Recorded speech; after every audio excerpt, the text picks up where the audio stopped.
Olá, tudo bem com vocês? Espero que vocês estejam bem. Glória a Deus, Deus abençoe vocês.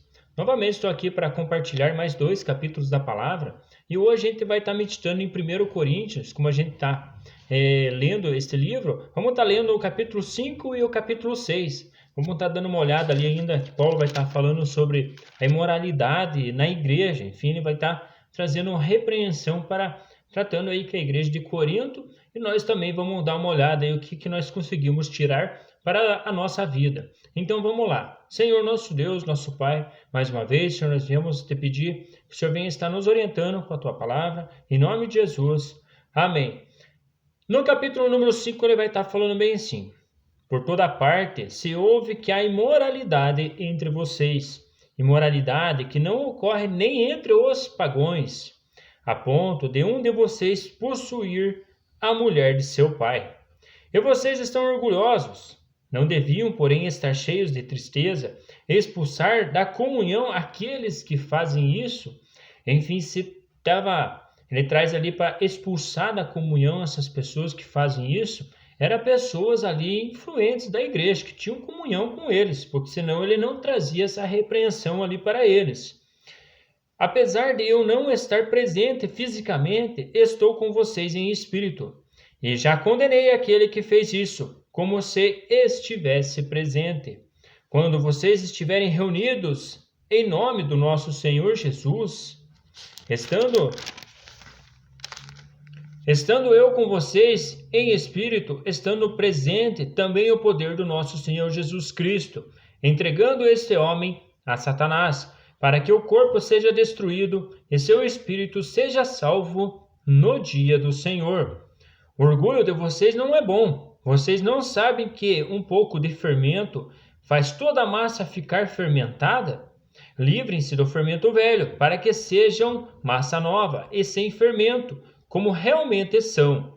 Enfim, ele está trazendo a questão do fermento e para se livrar desses detalhes ali que uma pessoa, digamos, ele está falando até para ser entregue para Satanás, para que o corpo seja destruído e o espírito seja salvo no dia do Senhor. Enfim, ele está tratando como fermento. Enfim, essas coisas tem que separar e deixar de lado, porque senão acaba fermentando todo o resto do povo. Enfim, o povo acaba se corrompendo. Enfim, dá para a gente entender desta forma, que ele está falando sobre o fermento velho para que a massa, para que sejam massa nova e sem fermento, como realmente são.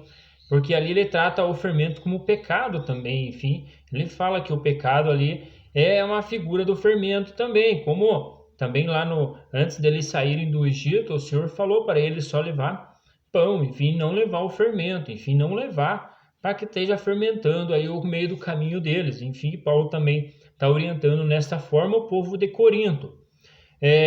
Pois Cristo, nosso Cordeiro Pascal, foi sacrificado. Por isso, celebremos a festa não com o fermento velho, nem com o fermento da maldade e de perversidade, mas com os pães sem fermento, os pães da sinceridade e da verdade. Enfim, ele está trazendo ali relatos de Cristo, né? Que quando a gente participa ali no corpo e do sangue de Cristo, tem que ser também o pão sem fermento. Enfim, como é figura. Ali a gente vai ver no decorrer ali que ele vai tratando sobre o fermento, que ele é problema, enfim, para ser despido o velho fermento. Já disse por cartas que vocês não devem associar-se com pessoas imorais.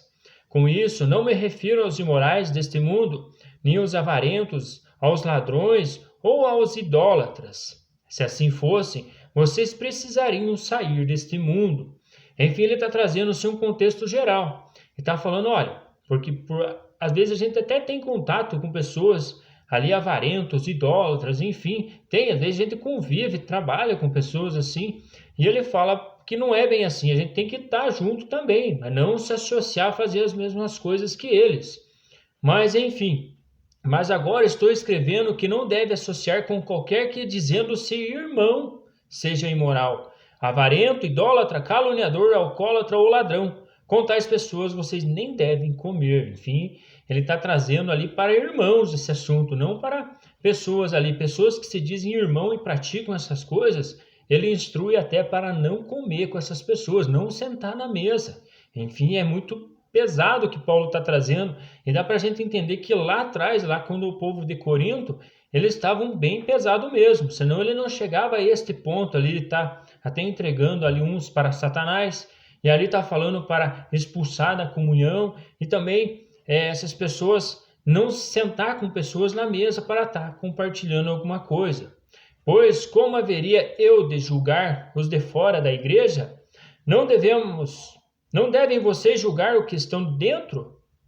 Deus julgará os de fora. Expulsem esse perverso do meio de vocês. Enfim, ele está falando de expulsão mesmo. Olha, chispa daqui, ó, não vão poder compartilhar com essas coisas que você traz aí. Enfim, ainda mais dizendo o irmão. Enfim, é um desabafo que Paulo está trazendo, uma orientação que serve para nós também analisarmos todas essas coisas. Enfim, também até uma vez eu brinquei com um irmão que às vezes tem mensagens que pessoas ali andam no mundo aí de tudo qualquer jeito ali, depois querem mensagem de conforto ali, que me manda uma mensagem bíblica de conforto. Até eu brinquei com o irmão um dia, eu falei, olha, tem que pegar e mandar ler o Salmo número 1, umas 10 vezes assim, e colocar no cérebro aquilo ali, que daí numa dessa aprende um pouco. E é bem esse quesito que ele está trazendo ali, né? O próprio Senhor no Salmo número 1 ele orienta, né? Não andai aí nos caminhos aí não se assentar nas rodas dos escarnecedores. Enfim, ele traz assuntos referentes a isso, ainda mais pessoas que se dizem irmão, não se assentar. E esse assunto ele está trazendo também meio parecido aqui para o povo de Corinto. No capítulo 6 ele vai falar bem assim: se algum de vocês tem queixa contra outro irmão, como ousa apresentar a causa para ser julgada pelos ímpios, em vez de levá-lo aos santos? Vocês não sabem que os santos hão de julgar o mundo? Enfim, ele traz aí pessoas santas que hão de julgar o mundo, hão de julgar nós também, se nós não andarmos na linha, enfim, e de se desviar. E ele está falando desse detalhe ali, ó. Os ímpios, pessoas crente, cristão, levam causas para os ímpios estar julgando. Enfim, ele trata para que a igreja trate essas coisas. E fala bem assim, ó, vocês não sabem que os santos hão de julgar o mundo? Se vocês hão de julgar o mundo, acaso não são capazes de julgar as coisas de menor importância? Vocês não sabem que haveremos de julgar os anjos? Olha, vê que interessante, ele fala que até os anjos nós vamos estar julgando eles. Aqueles anjos, bem provável que aqueles que caíram lá. Quanto mais às coisas desta vida, portanto, se vocês têm questões relativas às coisas desta vida, designem para juízes os que são da igreja, mesmo que sejam os menores importantes. Digo isso para envergonhá-los. Acaso não há entre vocês alguém suficientemente sábio para julgar uma causa entre irmãos? Aqui ele está trazendo para irmãos. Enfim, se tem algum problema, traz com o irmão junto. Se ele não ouvir, leva mais outro. Se ele não ouvir, traz para a igreja. Se a igreja não ouve, se ele não ouve, não se acerta, aí trata como um publicano e um pagão, como ele vai falar aí para frente. Mas em vez disso, um irmão vai ao tribunal contra outro irmão, e isso diante de descrente. O fato de haver litígios entre vocês já significa uma completa derrota, porque não preferem sofrer a injustiça? Por que vocês não preferem sofrer o prejuízo? Em vez disso, vocês mesmos causam injustiças e prejuízos. E isso contra irmãos. Vocês não sabem que os perversos não hão de reinar no reino de Deus? Não se deixem enganar nem imorais, nem idólatras, nem adúlteros, nem homossexuais passivos ou ativos, nem ladrões, nem avarentos, nem alcoólatras, nem caluniadores, nem trapaceiros herdarão o reino de Deus. Assim foram algum de vocês, mas vocês foram lavados, foram santificados, foram justificados no nome do Senhor Jesus Cristo e no Espírito de nosso Deus. Enfim, essa palavra aí de justificação, nós fomos justificados em Cristo Jesus. Bem provável que eu e você, nós praticávamos, às vezes, tudo isso aí que foi lido. Bem provavelmente, enfim, não ficamos longe disso, porque nós éramos carnais, enfim. Quando a gente é carnal, está direcionado para estar fazendo as vontades da carne. Mas hoje nós fomos justificados em Cristo e essas coisas vão ter que deixar para trás. Enfim, vai ter que ficar, nós vamos ter que ter uma nova vida, uma nova conduta.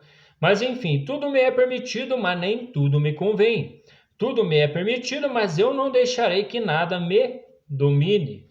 Enfim, os alimentos foram feitos para o estômago, e o estômago para os alimentos, mas Deus destruirá ambos. O corpo, porém, não é para a imoralidade, mas para o Senhor, e o Senhor para o corpo.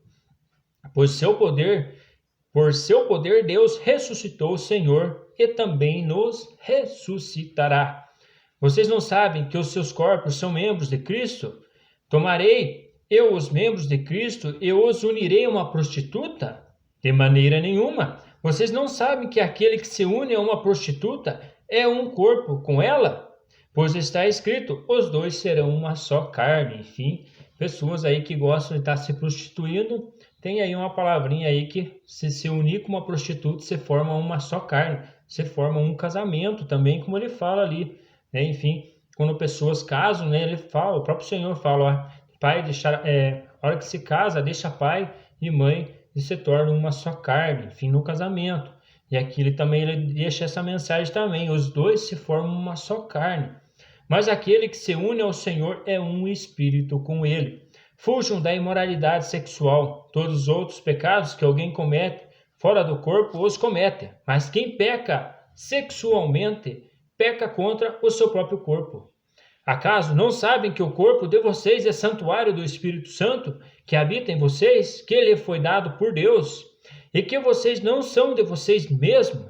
Vocês foram comprados por alto preço, portanto glorifiquem a Deus com o seu próprio corpo.